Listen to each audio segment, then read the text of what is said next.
Hey everybody, and welcome to another episode of Superheroes, Movies, and Superhero Movies. I'm Justin Speck. I'm John Pelzel.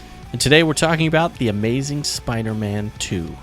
Released in 2014, directed by Marc Webb, written by Alex Kurtzman, Roberto Orci, and Jeff Pinkner, from a story by Alex Kurtzman, Roberto Orci, and Jeff Pinkner, and James Vanderbilt, and starring Andrew Garfield, Emma Stone, Jamie Foxx, Dane Dehaan, Paul Giamatti, Sally Field, a couple others, Colm Feore, Felicity Jones in a small role that I think was intended to be a larger role. But anyway. This was the follow-up to The Amazing Spider-Man, the second Andrew Garfield movie. We only got two of these, but it was pretty obvious from this film that they were planning on doing more than that.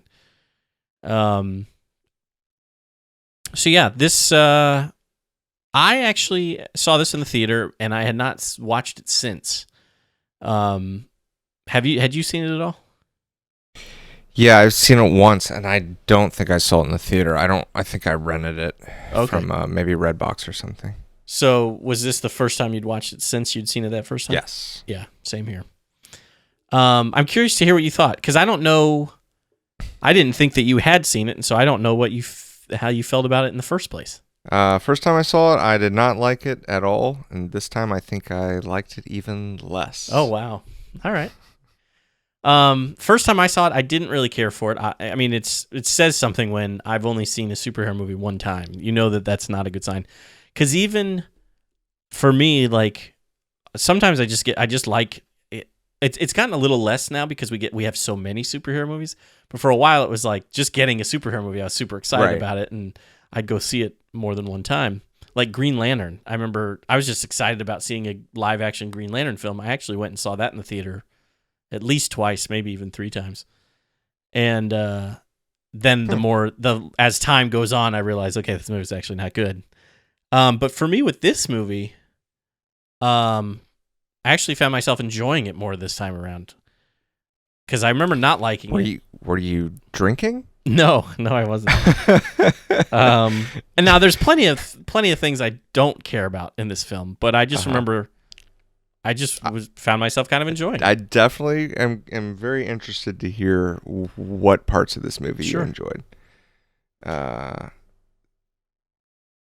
So I will start off with going right into it. The thing that I first wrote down in my notes was very beginning of the movie about the intro and the story of the parents, right? Which I hate. I think it's awful. Yeah, I this is one of the things I don't like about this movie, and I forgot that they even had like a small little part in the first movie. But yeah, the fact that the movie opens up with his parents it feels like it's like a 10-minute sequence or something of them hiding this stuff and uploading this whatever it is to Roosevelt and the plane crash and all that stuff. It's just like, okay, like you could cut that out and just open the movie with Spider-Man, because like right after that scene, I think we see like the title screen, and then it's Spider-Man falling, and it starts with like the logo on his back, and then everything kind of fades in, and it shows him falling. I mean, the movie could have just started with that, and it would have been fine. Right. Yeah. The only reason that's there is, I guess, to maybe try to connect the audience a little bit more with the parents emotionally, so that you feel bad for them when. But why? Because they needed emotional connection for this movie, because there wasn't any. Okay. That's my guess. Yeah, I know. I just feel like with Spider-Man, most of the emotion, or all the his family is. I take that back, because we'll get into it more. But like Gwen Stacy and Aunt May, there was emotional connection there. Right. So I will say, and of course we'll get into it, but there are a few things of this movie that were good. Sure. For what they were. Right. But that's what I was going to say was, like, I mean, Uncle Ben and Aunt May are his parents basically. And and I don't think, Right. as far as I know, I don't think the comics have ever really talked about like what happened with his parents. That's what exactly, and I was thinking the same thing. I was like, why do we need to have, like you said exactly, like Uncle Ben and Aunt May are the emotional connection to the audience of who Peter's parents are. We don't need to bring in these other people that, yes, I mean, they're Peter's parents, and it's sad that he lost them, and you're supposed to, be like, feel that's part of the. I think the reason that even was written into his story originally was to give you this character that had the void of not having parents, but he has these loving family members who raise him. Mm-hmm. But you have, like I said, that void of not having the parents. But it doesn't need to come up. Like, why do we need to go back and reconnect with who Peter's parents were if he never even knew who they were? Like, the whole thing was just the fact that he didn't have parents. That was the whole story with the parents. And then it was this whole thing with his dad was the one that like created the radioactive spiders, basically, and then which is ridiculous. Yeah. I'm sorry, but no, we don't need all these connect the dots in another movie where the spider that bites Peter was because his dad was involved with it. Right, and it was like his dad was like he put human DNA in these spiders, and it was his own DNA. So then it's this whole thing where like, so maybe if the spider had bitten somebody else, it wouldn't have given like it's one of those, I don't know. It's convoluted and it's unnecessary, and I still don't really understand why they had to run away like they did. I mean, I know that they were. Well, actually, I don't. What he says is they are going to basically be hunted because they're not selling the information, and they're now a danger to Peter. So they were running away to protect Peter. Because Osborne was going to kill them anyway, basically? Not just them, but like there were... my understanding was anyone that found out about the information, they would be, willing to, hunt it down and kill whoever was trying to protect it, which would have been, what's his name? Robert Parker? Robert Parker? Sure. Let's go with that. It's R. That's true. It is R. I can look. It's Richard Parker. That's it. But that just shows you how much emotional connection I really had to that father character, right? Because I couldn't even remember his name. Yeah, it just didn't. All of that didn't do anything for me, and I think you could cut out the beginning. You could cut out all that stuff with. I can kind of understand wanting to have Peter Parker wonder about who his parents were and stuff like that, and why they left. But like, I think.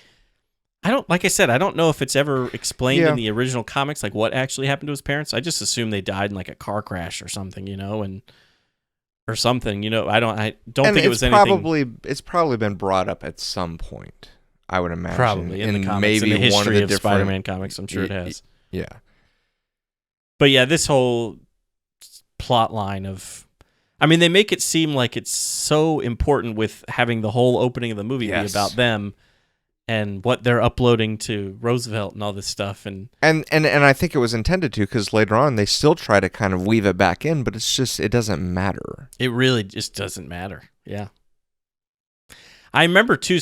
Like I thought I had a memory of a scene with Richard Parker showing up and talking to Peter, and I found out when it didn't happen in the movie. I Googled it, and it's a deleted scene, so I must have watched it either on the Blu-ray or something when I bought the movie. But yeah, there's a scene where Richard Parker shows up and talks to Peter and explains why he had to stay away and stuff like that. And so I don't know how he could have possibly survived that plane crash, but I'm glad they cut that scene out at least. You sure it wasn't like him just kind of talking to what he thought his dad would be saying? I'm pretty sure it was a real conversation with his father. Wow. He shows up at the gravesite when Peter's there at the end of Gwen Stacy, and he yells at him, because he's like, "My father died. Who are you?" And he's like, "Peter, it's me. I promise." And then they go and sit and talk on a park bench, and Richard talks to him about stuff, and then it goes into the scene where Peter's back in his room and he watches the speech that Gwen gave, and it like inspires him to put the suit back on. Yeah, I glad that's not in there too.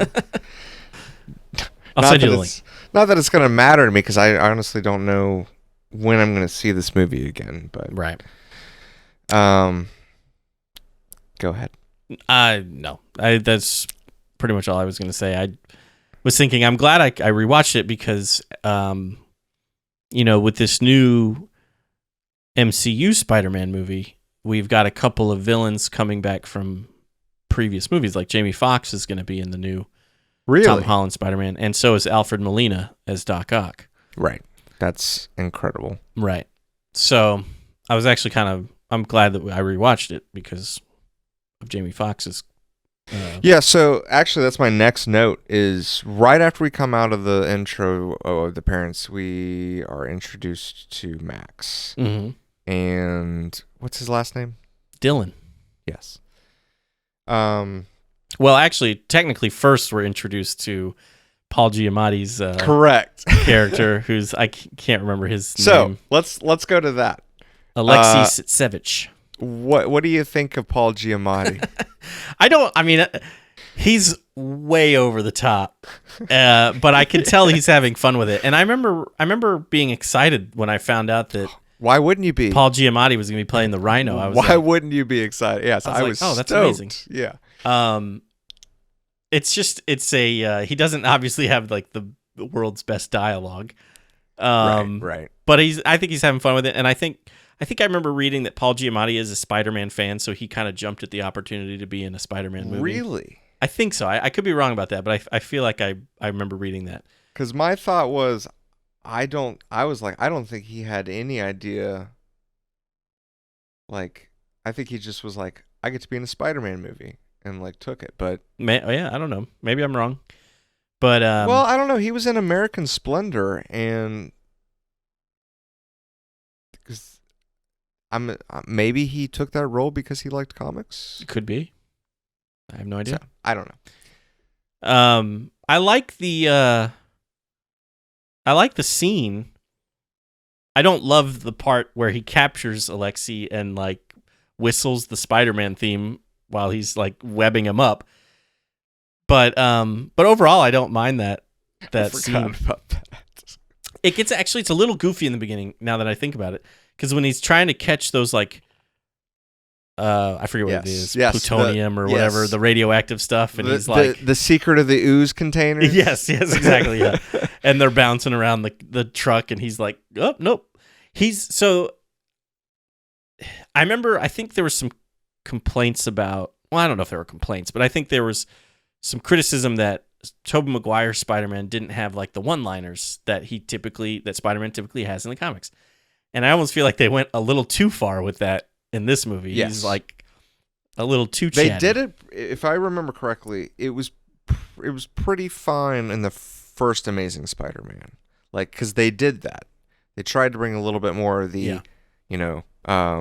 like Deadpool style, like humor of let's play with the reader or the viewer. And then this one, yeah, like you said, it's so much. It's just like, I remember that took me out of the movie. I was thinking the exact same thing. I was like, the writing, I literally started thinking about the writing while that scene was going on. And I was like, who was writing this? Like, obviously Andrew Garfield, who I'll go ahead and say, I think does a fine job. Mm-hmm. I like Andrew Garfield's acting. I think he's a good actor. And I like his portrayal for the most part. Throughout this movie of Peter Parker. But obviously he had to do what he could with what he was given. They presented to him, the script and everything. And that actual instance that you're talking about where he's trying to catch all those things took me out of the movie and thought about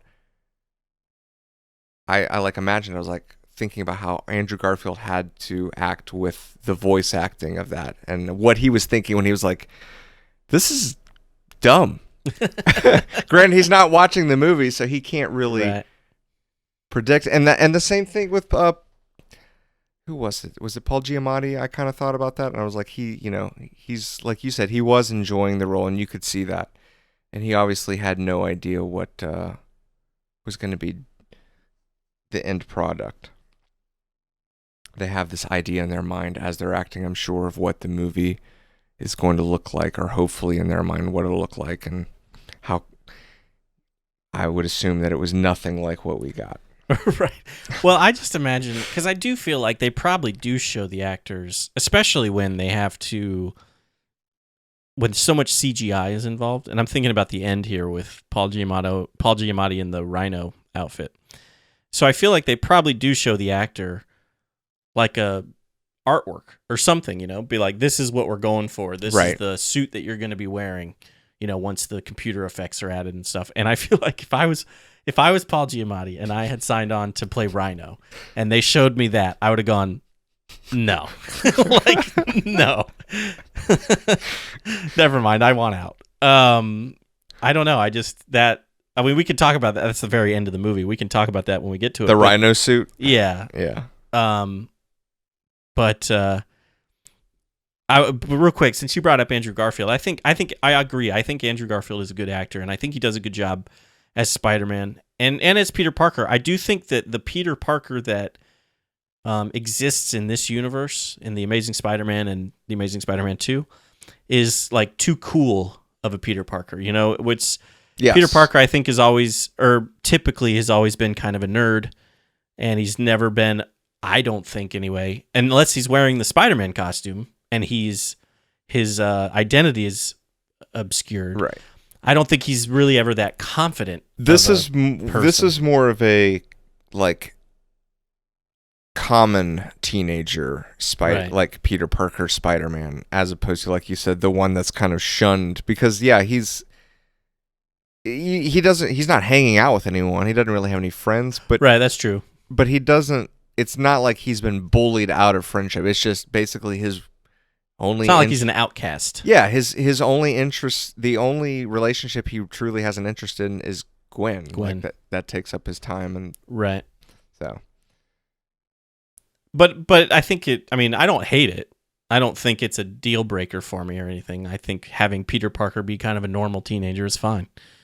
I agree. It's just a little different. I mean, even Tom Holland's Spider-Man, I don't think is an outcast, but he does get a little bullied in those movies, and he has just like the one friend, and then MJ eventually, I guess, becomes kind of his friend. But he is. MJ is more of an outcast. That's true. In those than movies, he is. Yeah. I also, my first note that I wrote was, I wonder why they changed the suit, and there's no explanation for it in the movie or anything, and so I kind of did a little research, and according to IMDb trivia, that's the extent of my quote unquote research. I guess people just didn't like the suit from the first movie and complained about it, and so they went fine. Yeah, this one's more like the Raimi suit. Yeah, right? Yep. It's more classic Spider-Man. The first one of the Amazing Spider-Man, the one before this with Andrew Garfield, I was okay with it. I liked the Raimi suit better, but yeah, me too.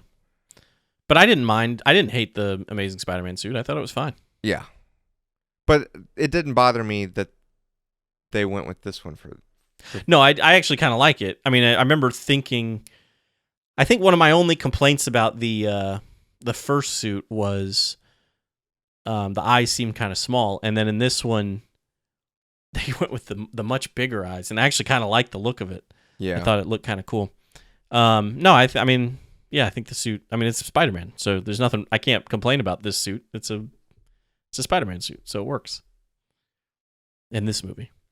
What do you think about Jamie Foxx, not as Electro, but as Max Dillon in the beginning? That was actually my note. Was like you said, we didn't really get introduced to Max first. It was Alexi. Yeah. Yeah.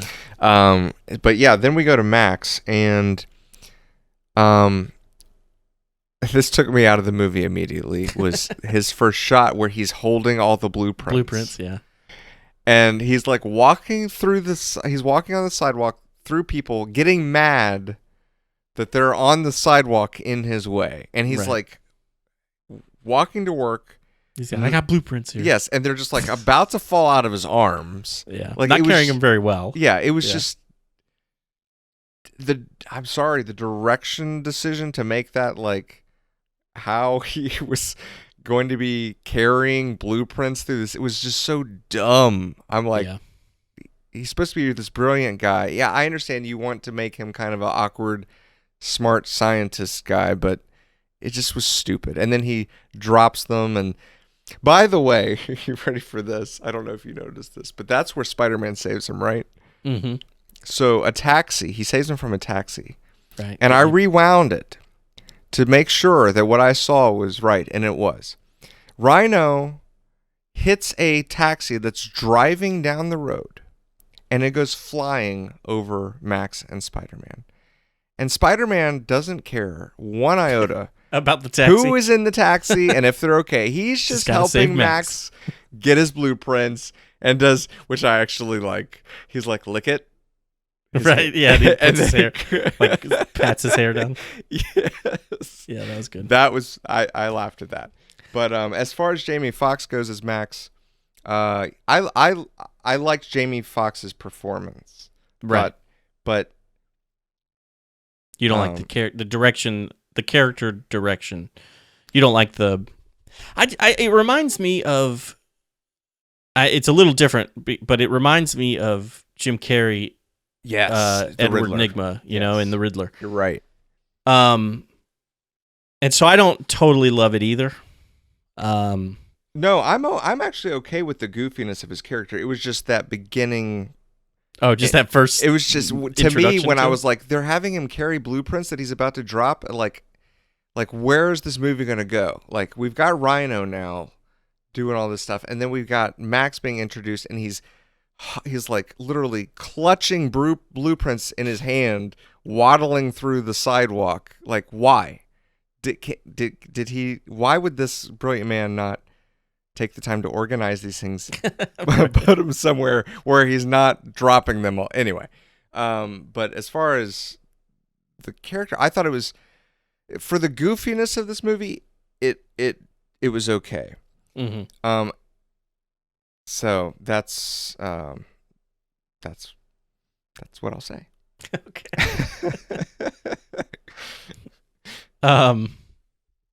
He supposedly is a brilliant electrical engineer, though, I guess, who designed some whole system for like the city, which is kind of amazing. And everyone treats him like crap. Right. Yeah, exactly. The guy that is this just inventor of this. Yeah, nothing makes sense. Right. Nothing makes sense. It would have made more sense if he had been the guy that invented it but didn't get credit for it. Right. Like if his boss, the guy that told him to stay on his birthday, if he was the one that was like taking the credit for it or something like that. And people were, and that would have given him so much more of a motivation to be angry. Right. But am I mistaken? Like he's known as the guy that invented it, right? I'm pretty sure, yeah, because I think if I recall, I feel like BJ Novak, the guy that plays his boss, says something about, you designed the system, you know how to do something. I feel like he said something kind of to that effect. I think you're right, and that's why I was thinking that. So yeah, he's like, it doesn't make any sense. Electro, the character itself, I actually really like the design, but not for Electro. Like, if this had been just a character that had been created, I would have been like, he was really cool. But I personally am of just kind of a nostalgic old school fan of the old design of Electro. It was one of the first Spider-Man villains I remember seeing, and just kind of stood out to me. Just that goofy, like, yellow mask with the bolts. Right, yeah. So And I don't know how well that would translate into a live action movie, but it's almost impossible. Right. Maybe someone could do it, but yeah, almost impossible. But to have Electro be as different as he was, I thought it would have been cooler if you'd used that design for another character. Right. But it's really neat. I like the glowing skin and stuff. Yeah, I do too. I like I like what they did to his voice when he talks. It kind of has almost this like, and his eyes, exactly. like his pupils, they really stand out. You know, when he looks around, you can just see these glowing blue, like, you know. Yeah.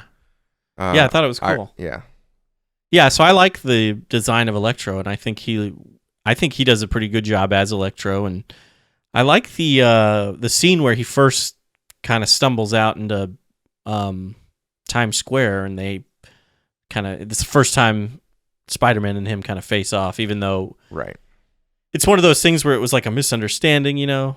He's all acting all scared, and Spider-Man's like, "I'm your friend," and then the cop shoots at him, and so then he's like, "I hate Spider-Man." The one thing I really don't like about that scene, I like the music in the movie a lot, and it's Hans Zimmer.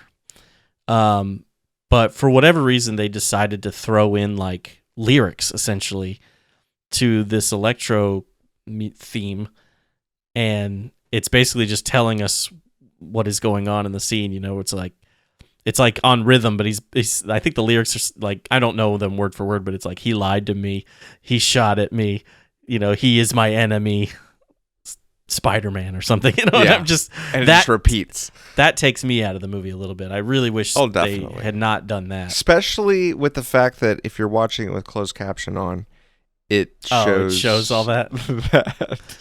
Yeah, that sucks. I remember that took me out of the movie when I saw it in the theater.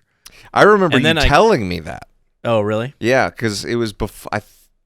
It was like either I had just seen the movie, or you like told me. I think you told me maybe to keep an eye out for the music. Mm-hmm. And then I remember watching it, like being like, "That's what he meant."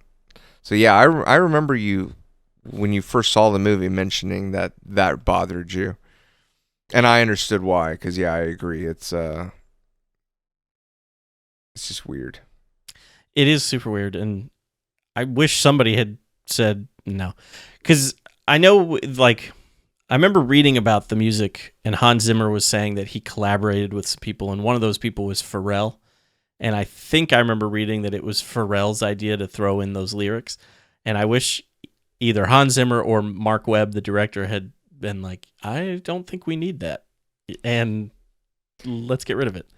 But they kept it for whatever reason, so... Maybe it's because it was Pharrell and he was popular.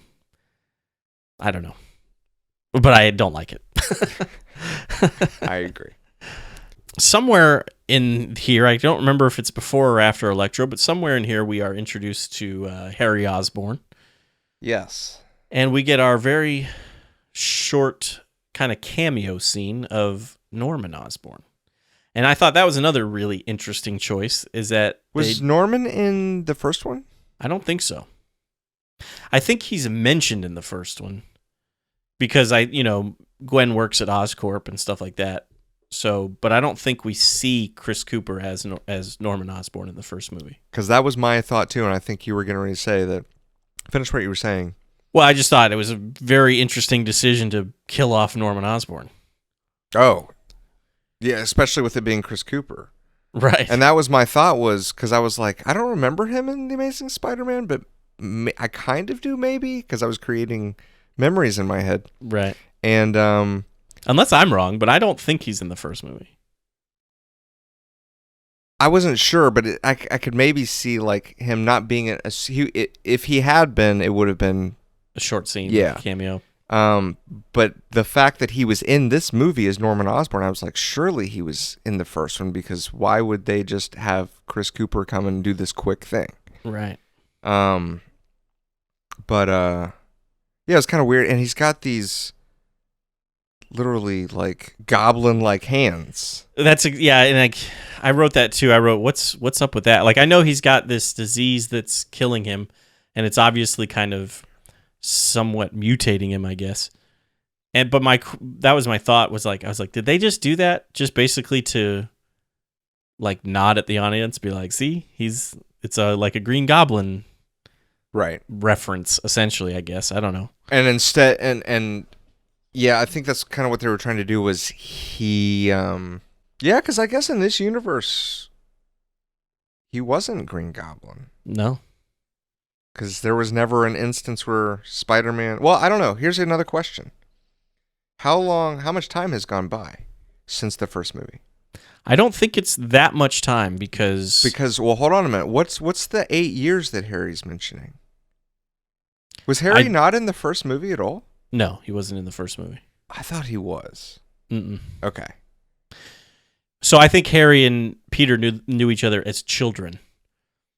And so, I mean, the end of the first movie, it shows them in class. It shows Peter and Gwen in class. And then in this movie, they're graduating. So I'm guessing it's somewhere within a year from the last movie. I mean, Peter, that's one of the things I do like about the movies. Peter's still kind of guilt-ridden about the fact that he is breaking his promise to Captain Stacy. Yes. And he sees, Gwen's dad here and there. So I feel like there hasn't been that much time between the events of the first movie. Yeah, because Harry mentions 8 years that it had been since they had seen each other, and I couldn't remember him in the first one.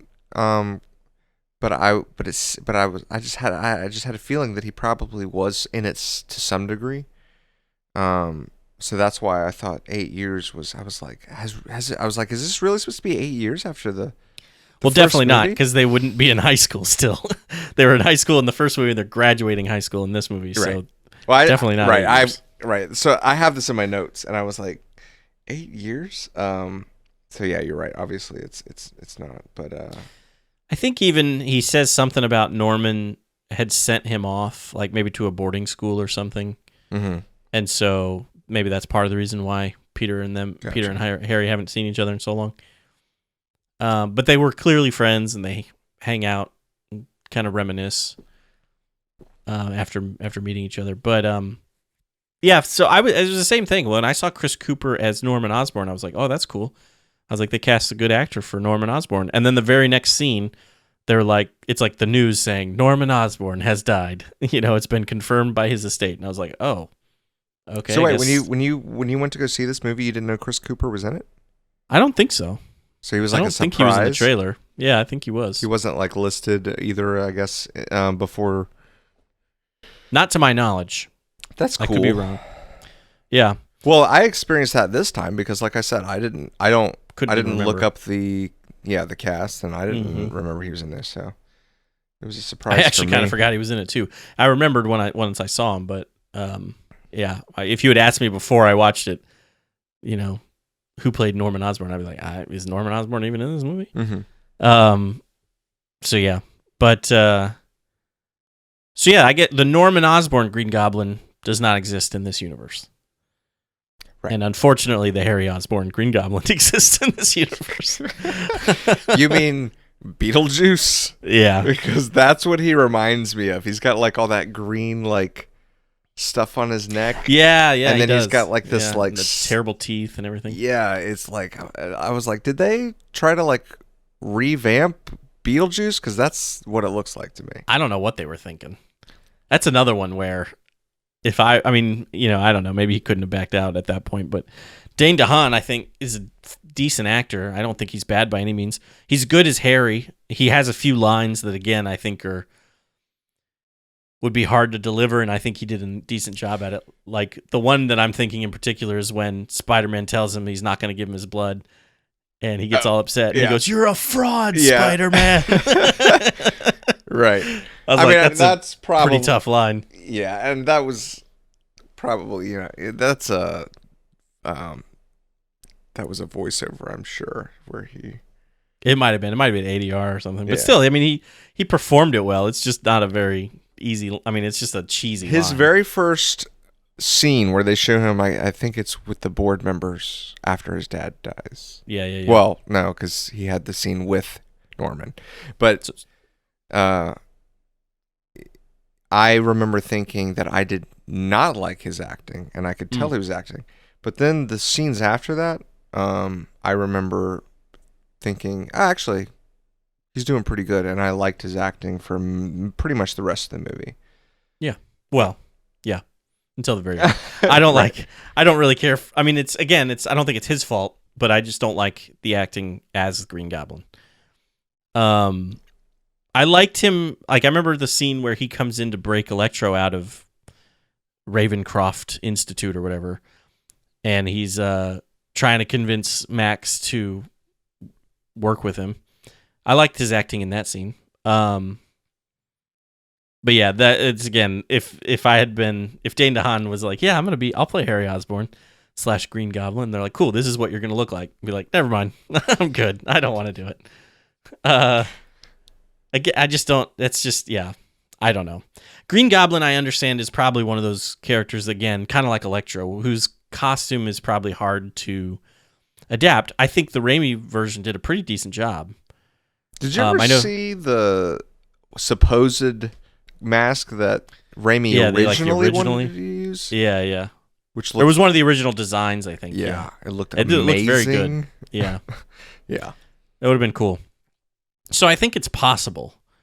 And I don't know why I guess it's just this movie. Why they avoid it so much and just make it look so much dumber.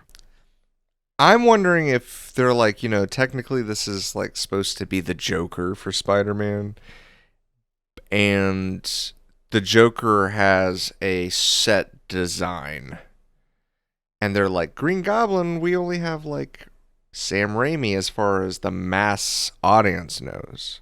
Like, I would say probably half of the people that watched the original Spider-Man movies didn't know what Green Goblin really looked like in the comics. Right, that could be. And I'm wondering if because of that, they're like, we can technically take liberties and design him how we want. We're not necessarily stuck in a design like we would be if we were doing the Joker. Yeah, they've tried to do some different things with the Joker, but everybody knows what the Joker kind of looks like. Yes. Right. That's just a guess. That makes sense. Well, they should have tried a little harder, or I would have liked got more opinions. Yeah, exactly. Somebody came up with that, and they were just like, "Yeah, sure, we'll do that." You don't want to see any other designs? Let's make it look like someone sneezed on him. Yeah. Also, I feel like they kind of just. I mean, number one, here's another kind of pet peeve, I guess you could say, is that like, as soon as he steps on that glider, he's proficient. I liked the glider. Gliding. The glider was cool. It's just, it always kind of annoys me when somebody has never used something and then they're suddenly the world's best glider rider. Correct, but I'm gonna help out. I think Amazing Spider-Man 2 a little bit here, and just, even though I don't know if I want to, but I will. Let's just say because he had the enhanced DNA at this point. Oh, okay. That so he now has. Maybe he's got super balance. Yes, he has senses, and he's like super talented at it. Right. Okay. All right. I'll give you that. But they do that in other movies where it's like supposed to be taking place in normal situations, and right. Yeah, and they're just suddenly perfect at it. Yeah. Well, I feel like they kind of did that with James Franco's Green Goblin, if that's what he was, in Spider-Man 3. Because he like discovers his dad's, I don't know what you'd call it, Batcave, with the glider and the suit and stuff. The Goblin cave lair, yeah, the Goblin cave, and he immediately jumps on the glider and start and fighting Superman, fighting Spider-Man, and so he's awesome at it right away.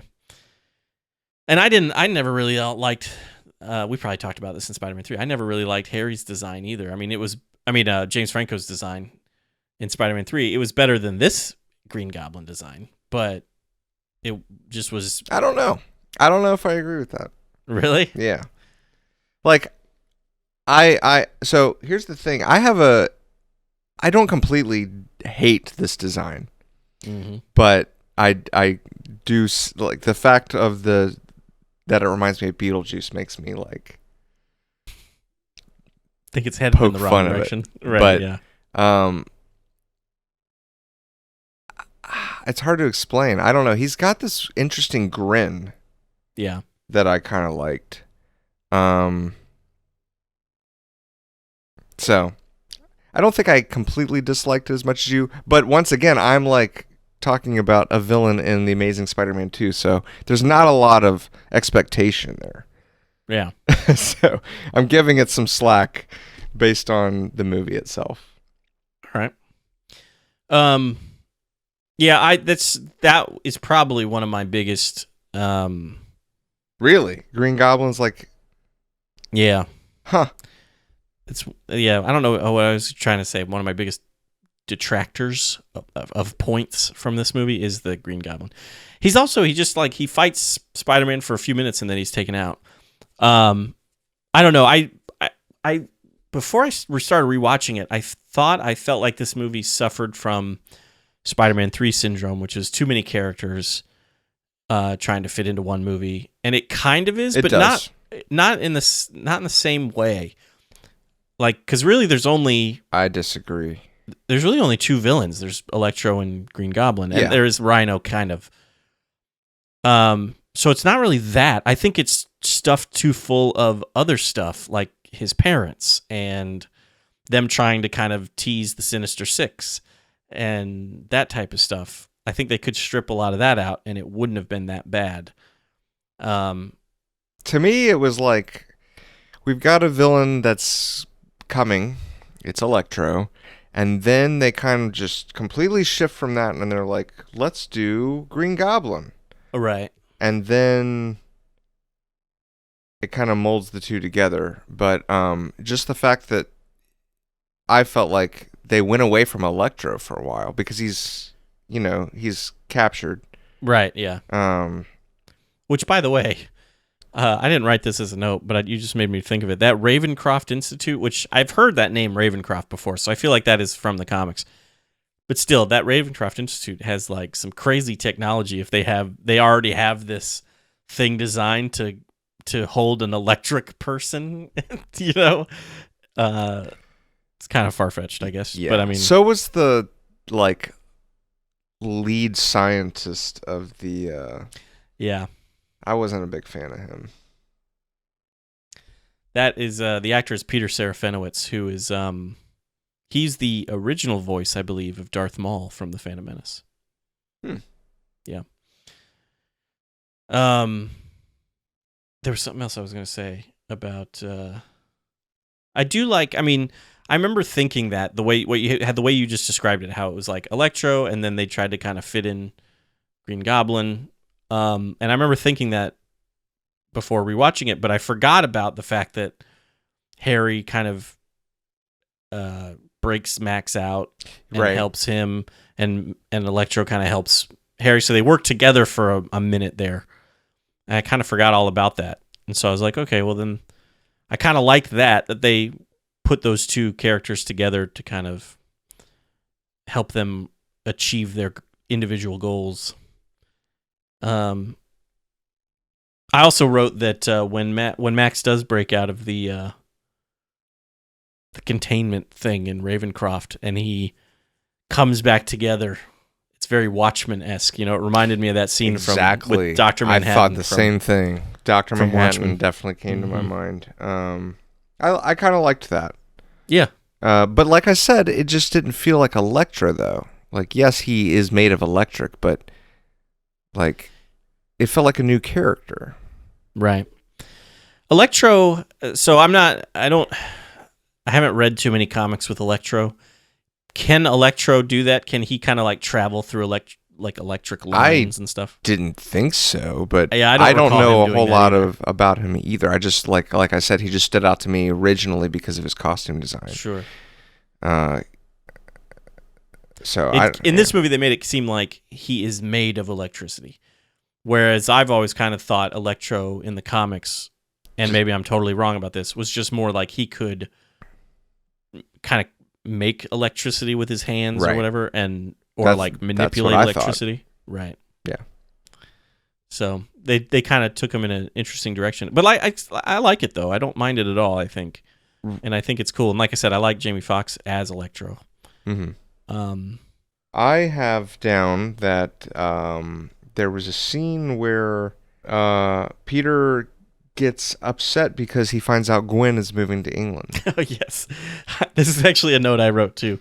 I wrote that Peter is kind of a jerk because I know that he's disappointed, obviously, that Gwen Stacy is going to be moving to England, but you would think that he would have at least tried to have been like, oh, wow, congratulations, even though he was like dying inside.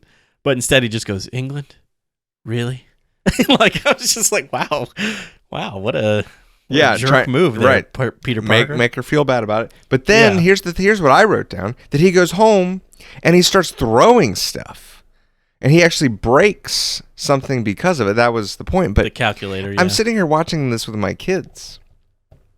And I'm like, you're going to show my kids that their hero like goes home and when he gets mad, he just starts like destroying his room? Right. I was like, well, why? I don't know. It just, to me, I was kind of disappointed that they were showing that was like how you react when you're upset as a teenager. I don't know. I mean, I don't know. He was tearing off the stuff off the wall. His whole little like conspiracy. Right, and map. He broke something that it was a calculator that was in his dad's briefcase, and then when it busted open, he found all those tokens. Man, you gotta be throwing it hard to bust open a calculator, right? Or yeah, I'm not. Anyway, yeah. So he found out that his dad it was put together poorly. I don't know. Yeah, I mean, his dad was obviously taking it apart many times to put subway tokens in. I don't know. Speaking of subway tokens, yes, that is next on my list. Was so he puts the token in, and I'll give him this.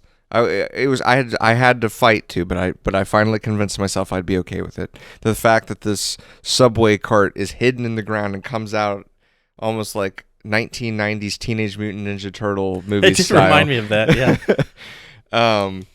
But then he gets on this computer that his dad had in here, and I obviously you would assume hasn't been used since his dad died. Yeah, I thought about that too. I was like, how many years has that been? And I'm assuming it's been at least 10. But yeah, exactly. I put probably 15. Well, he didn't look that young when he left. Or when they left, I was assuming he was probably 8 to 10 years old. Yeah, okay. This is probably me basing off the fact that I was my 8-year note. Yes, oh, right. 10 years. We'll go with 10. Okay. But he gets on there, and Peter does on the computer, and just starts. He knows exactly what to type in, how to use this old computer, which. Why would he be like? I'm a 10-year-old. It wasn't Windows, Justin. So, well, Peter is a genius. He is a genius, but you got to. Anyway. But you're right. No, I agree.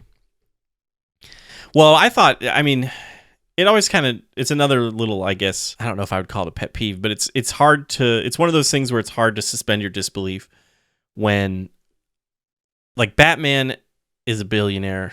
You know, Tony Stark is a billionaire, so they can create these things. But like Richard Parker was a scientist at Oscorp who I assume was not a millionaire. Right. And yet he was able to construct, I assume he kind of built this whole hiding subway car Batcave. You know, and I'm like, just like, how did he afford that? That just was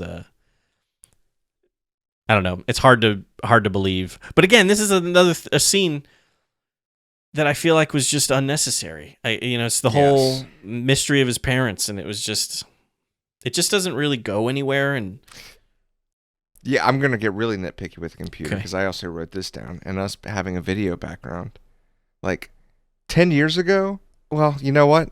Well, here's the thing. When did this movie come out? What was it? 2014. 2014.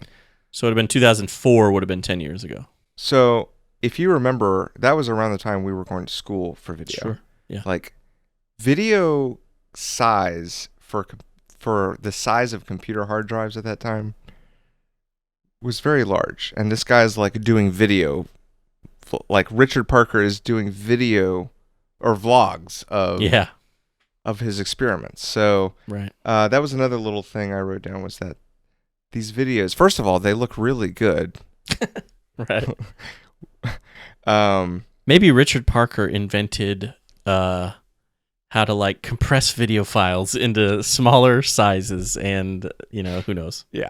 Skipping forward a little bit, I think Harry Osborne finds out that there's still some spider venom that exists from those experiments. Right. So they said that they had destroyed all of the spiders, but they didn't tell the public that they had kept some of them. And this was information from Felicity, right?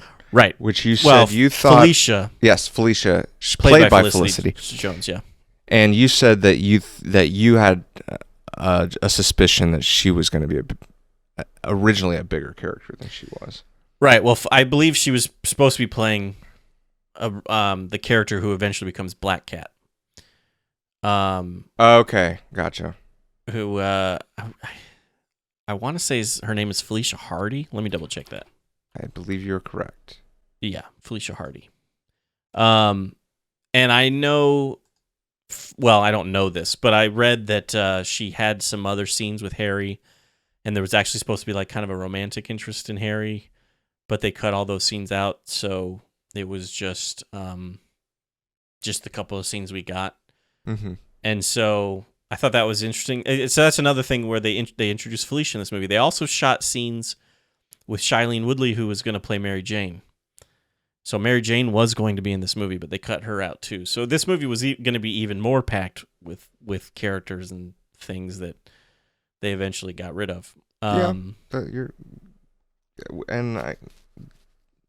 can only imagine how much even more that would have impacted the quality of this film. But. Right. So Felicia tells him that there's still spider venom, and I think at that point he gets taken out of the. This is when he ends up. So actually, that scene happens. Then he gets kicked out of Oscorp. He has to go recruit Max. Then he breaks back into Oscorp with Max, and finally gets to go to that special projects area where they've got the spider venom. And the camera moves in on the case of spider venom, and the name on the case, like the name of the spider, I guess, that supplied the venom, was Arrhenius oscorpius, which I thought was kind of funny. That they put Oscorp in the name of the spider that they created. Arrhenius oscorpius. That just kind of made me laugh. Because not like I think it just makes me laugh because I could see like Norman Osborn wanting to put his name on it, but he didn't put Osborne, he put Oscorp. So it's like the corporation got the name of the spider. Right. But yeah, he takes the venom, and that's what kind of triggers his whole transformation into the Green Goblin. What did you think of Sally Field? I think Sally Field's a good actress, and I think she does a good job as Aunt May. I don't think she's got quite the.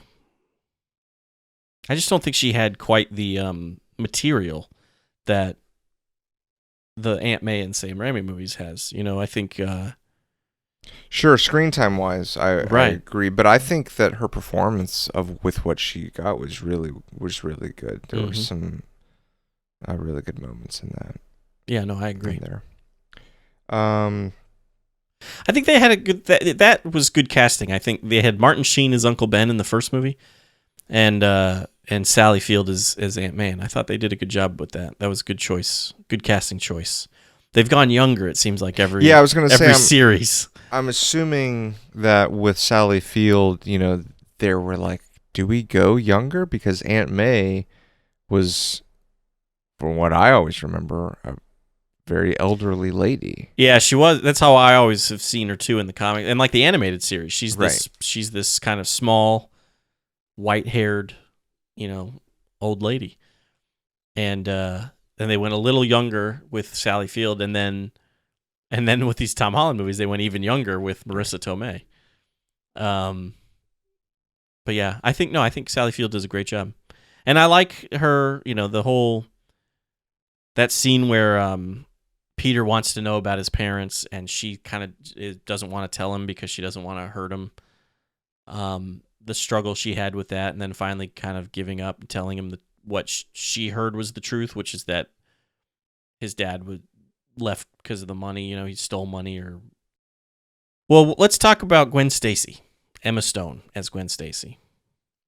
I like Emma Stone. I think she's a good actress, and I think she's a pretty. I think she does a good job as Gwen Stacy too. Yeah, and I like the whole. I like the. I guess you would call it the romance between them. I like the whole. Like I said in the beginning, I like Peter Parker's guilt and him seeing Captain Stacy everywhere, and him being reminded of the promise he made and how he's breaking that promise.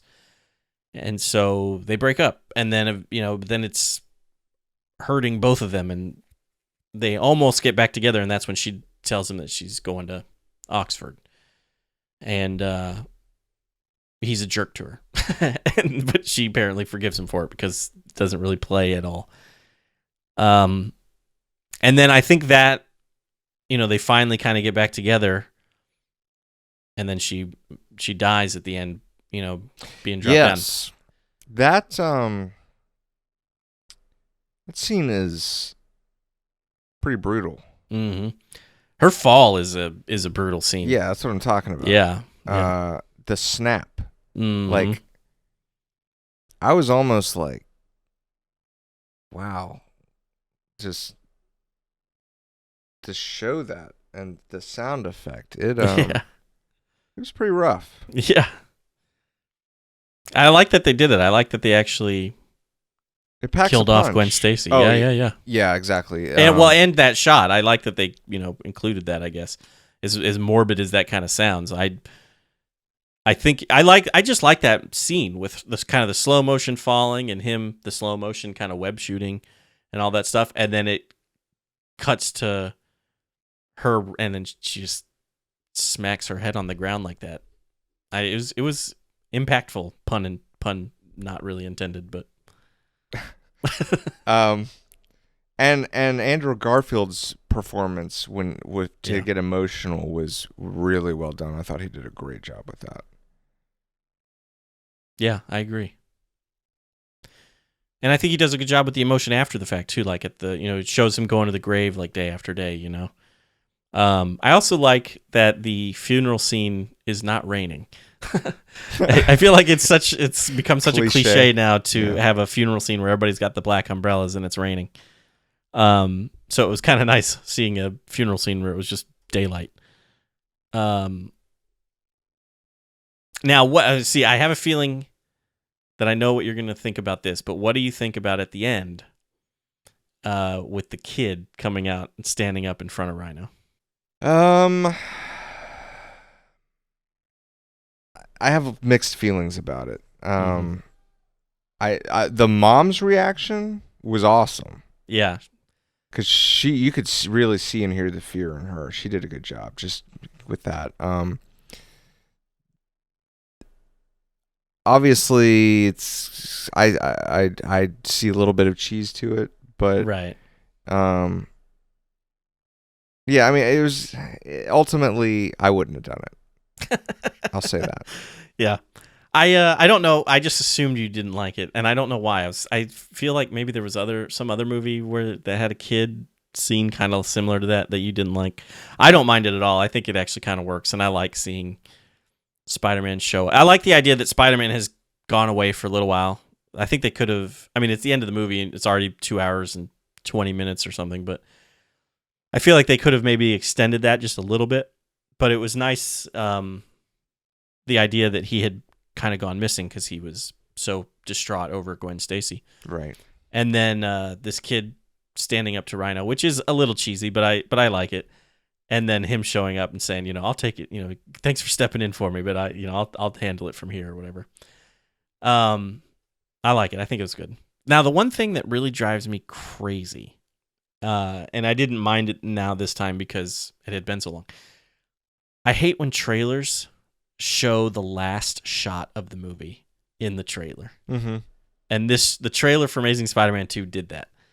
The last shot of this movie, if you recall, is like it's slow motion and he's webbed like a manhole cover and he's kind of spinning around. He's hitting the rockets that Rhino is shot, and then the manhole cover just like right as it slams into Rhino, cut to black, roll credits. Mm-hmm. That shot was in the trailer, and I feel like it's a cool shot, and I understand why you wanted to put it in the trailer, but I don't know. I remember when the movie ended the first time I saw it, feeling very like unsatisfied because I had seen the very end of the movie in the trailer. I know it's just a shot and it's not like it was like a story element, but I don't know. I get what you're saying. I'm thinking save that last moment for to the me, movie. I would be more annoyed with the fact that I would have been anticipating a big battle with Rhino, seeing that in the trailer. But I know what you're saying. That you just feel like, why would you? Yeah, I get what you're saying. Right. I'm sorry that happened. Well, thanks. It's not your fault. It's the marketing people at Sony. It's their fault. I actually feel like I do remember thinking that a lot of the movie had been kind of shown in the trailer. Like, I'm pretty sure we saw Rhino in the trailer. I think we saw Green Goblin in the trailer. I think it was just like they kind of seeing Green Goblin. Oh, they even showed the so there's a scene at the end of the movie where this mysterious person comes and talks to Harry Osborne. He's got his face is in the shadows. Right. And Harry says, everything you need is at Oscorp. And it shows him walking through that special projects area, and you pass the Dr. Octopus arms, and you pass the Vulture wings. That shot was even in the trailer. That's which is crazy to me. And I do think it was, I don't like the design at all of Rhino. But I do think it was kind of cool that they were planning on doing a Sinister Six movie. And I hope one day we actually get a good Spider-Man Sinister Six movie. I think that could be really, really cool. I would assume eventually we'll get a Sinister Six movie, but like you said, a good one. That's the right. Because I don't think it'll be, like, if Marvel was doing it, I think it would be a great Sinister Six movie. But I think this Tom Holland... This third Spider-Man movie with Tom Holland, I think, is the last Tom Holland Spider-Man movie. Or at least I think it's... I could be totally wrong. I mean, what do I know? But I think I remember reading that it was like the last movie of his contract, so I don't know if... Mm-hmm. Or it's the last movie with the Sony Marvel deal that they made. Oh, gotcha. Yeah, so I don't know what the future holds for MCU Spider-Man, but if Marvel was making a Sinister Six movie, I think they would knock it out of the park. Because I've liked the designs of their... I mean, Mysterio looks like he's right out of the comics. Yes, that was... we haven't done Far From Home yet, but Vulture too. Vulture in Homecoming, I think they upgraded it, so he's got like the metal wings and stuff. But I still think his character design is very good and looks, looks really good. Yeah. I don't remember what I talked about Vulture in our podcast, but I will say that I can try to remember what he looks like. He's kind of got like the bomber flight jacket thing. It's got like the fur around the neck, which is perfect because that's what Vulture kind of had. And then he's got the metal wings, and he even has like these metal kind of things on his shoes that look like talons, Mm-hmm. And then he also wore like the flight helmet that had like the green eyes, which he didn't always wear, but he wore it typically, I think, when he was flying. Yeah, Marvel typically does well with costume design and stuff. Yeah. So, I don't really have anything else written down. I do have one scene that I thought was pretty funny. That is real quick, and it's when Spider-Man webs Gwen's hand to the car because she's coming with him, and then she calls Peter. Oh, she realized, and covers her mouth. I remember liking that too. My last note that I wrote was about the blackouts. Electro goes to the, I don't know, main power grid or whatever for New York City. And plays the Itsy Bitsy Spider. Yeah. I don't know whose choice that was either, but that was not a great choice. Whoever's choice it was the same person that decided to do the Spider-Man ringtone with Rhino. Yeah, right. Guess. Or the whistling, that's what it was. It was both. His ringtone was the Spider-Man theme, and then him whistling was also the Spider-Man theme. Yeah. No, yeah, so he blacks out the city basically, right? And air traffic control can't see the planes and can't communicate with the planes and everything. And my note was, you would think that they would have a power generator of some sort because they, blackouts happen. Also, why were these planes literally, like, the chances of them colliding, like, head on were... I mean, whatever. It happened to be happening in this movie, I guess, but no, there were you had to take a lot of liberties for. Right, exactly, and that's one of the things I thought was I was just like, I'm surely they have some sort, like air traffic controllers can't just be down if the power goes out. You know what I mean? Right. So like, surely they have some sort of backup generator that they can run off of if there's a blackout. So I found that hard to believe, but yeah, I guess we can go right into rating it. I'll start off and say that my rating was going to be higher until we started talking about it. That's funny. I mean, I did enjoy. I remember thinking like, I'm actually liking this movie more than I thought I was going to, and it's mostly I think it's mostly Andrew Garfield, the Gwen Stacy and Andrew Garfield stuff, and then. Mm-hmm. I liked the fight scene with Electro at the power grid at the end of the movie. And I like Gwen Stacy's death. I really dislike Green Goblin, and I like Paul Giamatti, but I really dislike the design for Rhino. Yeah, Paul Giamatti is like probably one of my favorite actors. Yeah. And I just didn't think that this was a great it wasn't that he did a bad performance, but it just wasn't the Rhino that I wanted. Right. So originally I was going to give it 3.5 stars, but I think I'm going to knock it down to 3, which is kind of middle of the road, for me, I think. So it's not as bad as I remembered it being, but also still not great. Mm-hmm. It's probably still the lowest out of all the Spider-Man movies. So you like Spider-Man 3 better than this one? Oh, I don't know. Actually, that's a good question. I might take it back. I might take that back. It might be the second to last Spider-Man movie. Yeah, I don't know. Your face reaction was pretty great when I brought up Spider-Man 3. Yeah, that's to me. I agree. It's like this is literally. It competes with how bad Spider-Man 3 was. I don't know which one I would say I like, which one I would say I think is better either. But this one, I'm probably going to be giving a lower rating than I did Spider-Man 3. I don't remember what I gave Spider-Man 3, but I'm going to give this one 2 out of 5. All right. Well, we'd love to know what you think about The Amazing Spider-Man 2. You can always leave us a comment on our website, cinemaheroes.com, or you can leave a comment on our Facebook page, facebook.com/SM and SM podcast, or you can tweet at us on Twitter @CinemaHeroes. That's our handle on Instagram as well. Or you can leave a comment on this video, of course. And if you're watching this video, give it a like, thumbs up, subscribe, all that good stuff. We'd really appreciate it, and we'd love to hear from you.